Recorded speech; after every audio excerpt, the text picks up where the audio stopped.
thanks everyone for coming out. First of all, I'll have to ask you to forgive me if I sound a little bit nervous. I've never really been in a position to make so many enemies at once. So before we begin the debate between atheism and Christian theism, astute audience members will have already realized the incredible false dichotomy which we have set up today. I'm going to be talking about atheism, he's going to be talking about Christian theism, and no one here is talking about Islam, or paganism, or Hinduism, or Buddhism. And there's a very simple reason for that. Well, there are two very simple reasons. The first reason is that it's pretty cumbersome to have so many, every faith represented on the same stage. And the second reason is that other groups didn't respond to my emails. So if you're in a faith group that isn't represented on the stage today, please feel free to respond to my emails. And then we won't have this horrible inequity. Inequality, rather. And hopefully you'll also have realized the false equivalency we've set up here today. Because Christian theism speaks on a number of topics. It speaks on historical topics, topics of the origin of the universe, topics of morality. Whereas atheism really only answers a single question. Atheism answers the question whether or not there is a God. And atheists are anyone who answer somewhere between probably not and certainly not. So, with your permission, I'm going to narrow my own case a little bit to make myself more specific, because there are so many kinds of atheism that it's impossible to argue for them all at once. I'm going to be talking about naturalism. I'm going to be arguing that not only is there no God, but there is nothing supernatural. There is only nature, and there's a natural explanation for everything. This is to distance myself from atheists who may say, "Oh, there is no God." No one did it all. Of course, there is no God. So, just to clarify what I'm going to try and do. So, what I'm really going to do for you today is tell you, is explain to you how I believe and how I think the evidence I have to show that nature, that everything that has happened in history and everything that happens today can be explained by nature through natural processes. And so, once again, now that we've established this, I'm also going to have to ask you to sit please one final time before I begin my speech, because it's quite difficult for me. On one hand, I need to prove that everything that has ever happened is due to nature. On another hand, I cannot possibly go through every instance, every location, every point in time, and explain where gods and ghosts and demons didn't do something. So what I think the best idea, what I've decided to do today, is first talk about some really important topics on which myself and Adam disagree, some specific instances where I believe that nature is responsible for doing something, and Adam is not.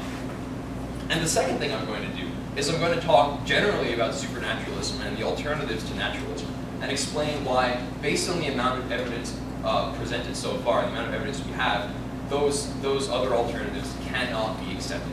And indeed, no alternative to naturalism can be accepted. Yes, so the first thing I'd like to talk about, which is quite important, is the topic of evolution. Now, Adam and myself disagree on evolution quite a bit. That's basically the reason we're here. I won't get into that right now. I don't want to waste my time. But what I'm going to argue today is that the existence of life on our planet can be explained through entirely natural processes. That's the first thing we're going to do. So I hope you all know what the theory of evolution says. It says that we all basically descend from very simple organisms, and that simplicity gradually through millions of years is built up to complexity, through common descent, through genetic mutations, and natural selection. So that's I guess basically hopefully a fair definition of evolution. I'm sure there are biologists in the audience who need a much better definition of evolution than I can. So I'd like to start outlining some evidence for this. By the way, this is one of those things where really, while science doesn't ever claim absolute certainty, this is really one of those topics where we're pretty darn certain that we're right. The amount of evidence for evolution is astronomical. There is really no intellectually honest way to say that you don't accept the evidence that I'm about to outline for you. So the first one, quite simply, is the fossil record. We have this wonderful thing that happened in our past, where we have these layers of rocks which we can date, and we know the dates of like whereabouts these rocks come from, when they were formed. And in these rocks, we have these fossils, which are the remains of animals that have died long ago. And we can see in this fossil record organisms gradually going from simple to complex in geographic locations and in timelines that would suggest that some were the descendants of others. So the fossil record most people are fairly familiar with it. It's incredibly consistent. There's nothing in the fossil record which suggests that evolution did not happen. Indeed, every new fossil we find fits in perfectly with the model that we have, or if it doesn't fit it perfectly, causes the need for only a few minor changes in our model in small specifics. So, first of all, the fossil record is like extremely consistent, which is a huge reason to believe in evolution. But there are far more, right? The fossil record is basically what scientists had like 100 years ago. We have so much more now. We've developed genetics, and the genetic evidence for evolution is so incredibly strong that it stands completely alone from the fossil record. The fossil record is not needed to prove evolution when you have genetics. We have things like genetic similarities, genetic like vestigial genes which have passed down. Do you know that in your body you have a gene which, if it worked, would make you basically not have to eat oranges? It's a gene for synthesizing vitamin C, and a lot of animals have it actually, but it's broken. And the animals, the few animals which do have this working vitamin C synthesis gene, the animals that don't, the division is such that it falls in line perfectly with like where we believe these animals branched off. That's only a single example of genetic similarities. I can't go through the entire scope of all of them. But one thing I do want to talk about in particular detail are endogenous retroviruses. Endogenous retroviruses are such a compelling argument for evolution that really, like, they also stand alone from many other genetic similarities. So basically, the way retroviruses work is that these viruses stitch themselves into the DNA of the cell they infect, and that cell replicates. It replicates copies of the virus, and then the virus is in 2 cells, then 4, then 8, right? So normally this doesn't cause anything big to happen. It can be very fatal to an organism, obviously.